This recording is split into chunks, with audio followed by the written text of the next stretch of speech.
Hey everyone, welcome to another episode from Pro Engineering, still not in my studio. In this episode, we're going to go over a new WPL.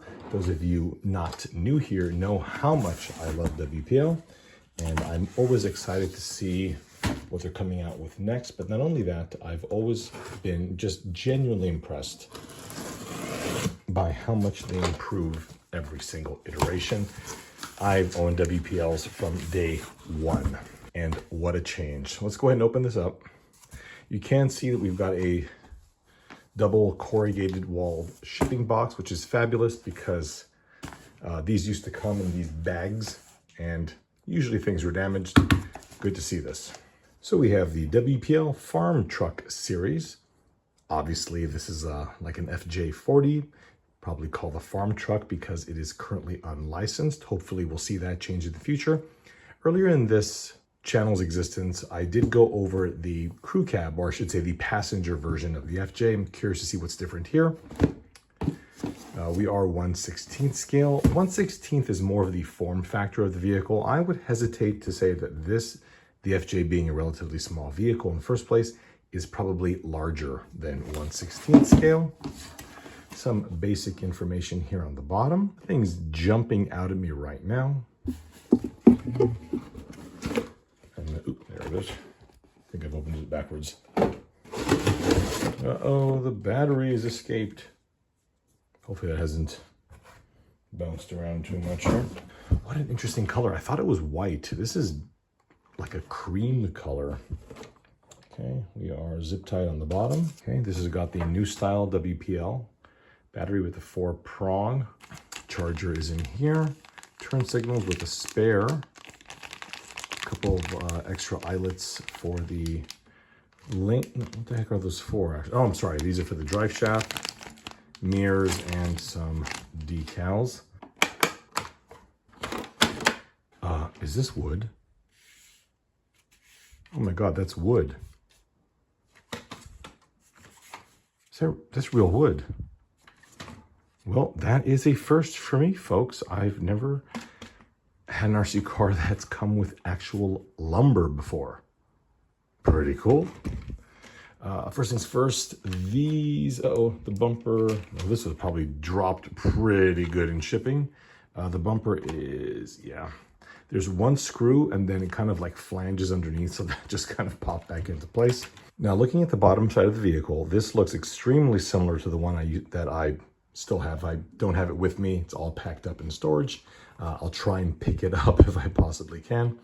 We can see that this does not have the newer style with the coil spring. You can see that there. This is actually internally dampened, also with a coil spring. We've got these metal links here for the 4-link, right? It's a 4-link system. Again, this is exactly what mine has. It's been there for years without any kind of issue. We do have a gear reduction box. This does look like a newer box than the, this actually looks like the same one that's in the C44, which is really, really great. It's not that quick, but it's a good gearbox. We've got metal hub, metal axles here. One thing I did notice just briefly in passing is these tires are way too hard. Come on, guys, we got to get away from these rock solid RTR tires. I personally don't see a reason for them. The door's open. Nice, simple interior. Quite nice, actually. It looks as if as well, I think, does the top come off? Oh, that folds down, cool. Is this screwed on or is it clipped on? I don't want to break it. I think this is just, doesn't look like it's screwed on. Oh man, I've started this, now I have to end it. I don't want to break it. Oh, okay, I didn't, okay, cool. So yeah, so this is just pressed in place. Nice. So if you did want to, oh wait, what the heck is, oh wow, the doors are magnetic. See a little magnetic, this little steel latch right there. There's a magnet embedded in the door. Oh, that's nice. Yeah, so if you did want to take the back of the cab off, there's just a screw here and a screw there. Whole cab comes off, doors can come off, and you can have a pretty stripped down FJ. Okay, I do like this. I don't remember if mine does this, actually. It's like the same grill. I modified mine. I always liked this element about the vehicle because you can pop that open. I mean, yeah, overall, it feels pretty good. Some significant bump steer, but that's to be expected if the servo is not mounted to the axle. At the rear, the shocks feel good. You know, it doesn't feel too stiff, doesn't feel too soft. It actually feels pretty appropriate. This vehicle desperately is begging to be detailed. I mean, it really needs to be weathered horribly, especially with this wood bed. Wow. Let's charge the battery up. So in the instructions here, you can see the remote's information here. Steering dual rate, which I knew. The headlight, you press and hold the button for the steering, and the headlights will shut off. The instruction manual, unfortunately, does not show very much. It would be really great if this had an exploded diagram, because these WPLs are massively modifiable. You can get all kinds of metal axles through WPL. You can get 2-speed gearboxes.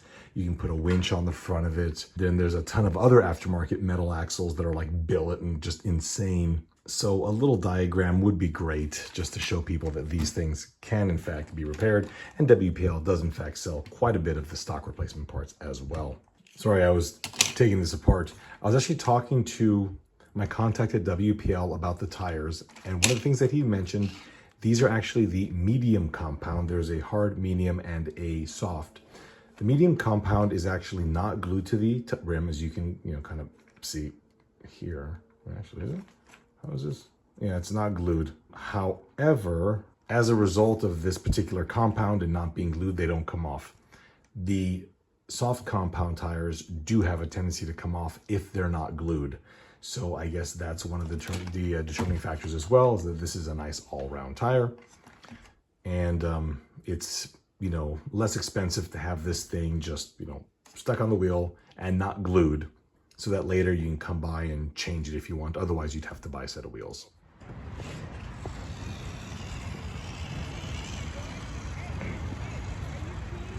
Come this way, Sienna. Thank you. Closer this way.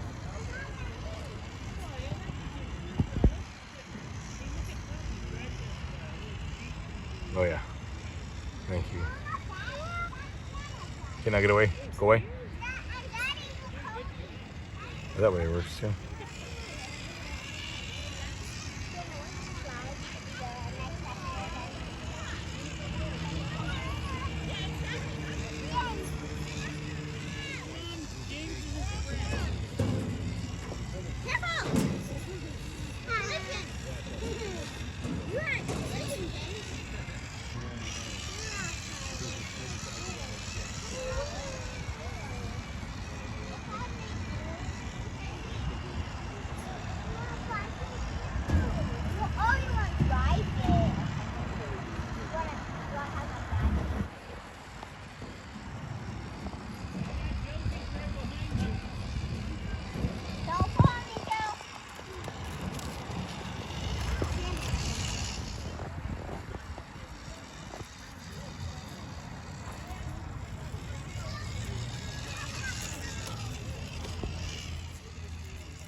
Over the roots, Sienna.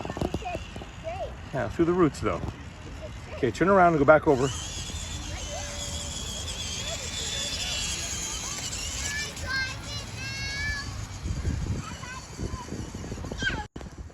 I really wish I could have run this vehicle more than I did. However, I'm quite familiar with this chassis as it's very similar to the C44 LC80. What's funny about this truck is I was kind of indifferent when I first got it. I'm not really an FJ40 fanboy.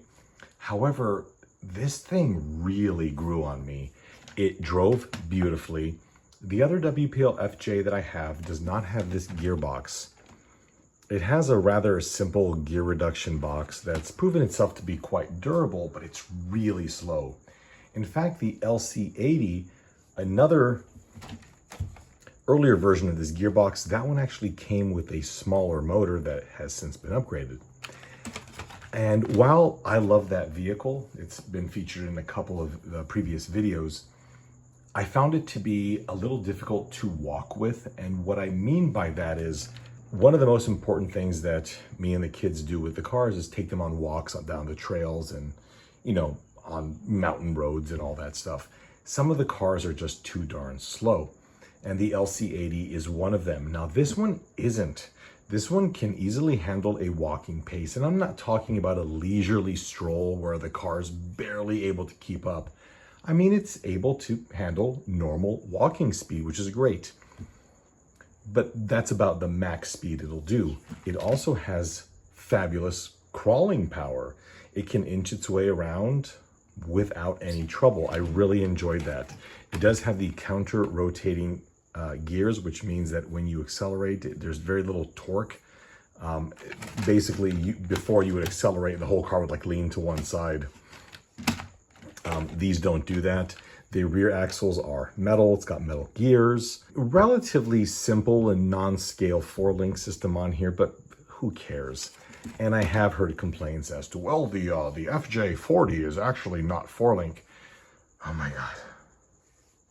Okay, please be quiet about that. This is a relatively small RC car. And while WPL does make leaf-sprung variants of vehicles in this size, I find that to be perhaps more scale for certain vehicles, but it takes away the functionality of these cars. This is more designed to be a vehicle that is functional with a nice look. And if you put the leaf springs in these things, it's going to take away from that. So I'm all for the 4 links, no pun intended. So the question is, do you want one? Look, I love WPLs. I've always loved WPLs. Even when I got my first one and had to replace half of the car, the transformation that WPL has done over the years is insane. For something out of the box, love it. Absolutely love it. And if you are obsessed with upgrading stuff, you can do pretty much anything to this car, from a 2-speed trans to metal axles to metal housings on the axles to oil-filled shock. I mean, all kinds of stuff you can do in these vehicles. You will see this vehicle again with some modifications as well. But one of the reasons why I like where WPL is gone now is that this thing is pretty much turnkey. It's as good as it needs to be. You're able to modify it, and more importantly, you're able to repair it. Parts are readily available. WPL's US website is fabulous. Parts are all over eBay. You can get stuff all over the world. So even if you want, if you're new to the hobby, if you've been, driving RC cars as long as I have, it's very likely that maybe not this particular one, but some WPL vehicle, particularly one of these 4-link off-road vehicles, would be a great bet for something that you're going to travel with, something that you just want, maybe you're getting, something to tinker with. They're fabulous cars, and I really like this one here. I like it so much, in fact, that I went ahead and designed some wheels, a front bull bar, a brush guard. I've changed the grille. That's a long story as to how the grille got changed. You can see it's a squared off version with some other Ampro details. It's got the Toyota emblem that I installed. We've also gone ahead and done little bumperettes at the rear, a rear taillight panel. The lights are operational, and this is going to be for a trailer hitch. I'm not going to cover those in this video because in the next video I will cover all of that. So as I've said many times before, I love WPL cars, and I'm excited to see them continue to progress and make a quality product at a very affordable price. So big fan of this guy here. My friends, thank you all so much for watching, and we'll see you next time.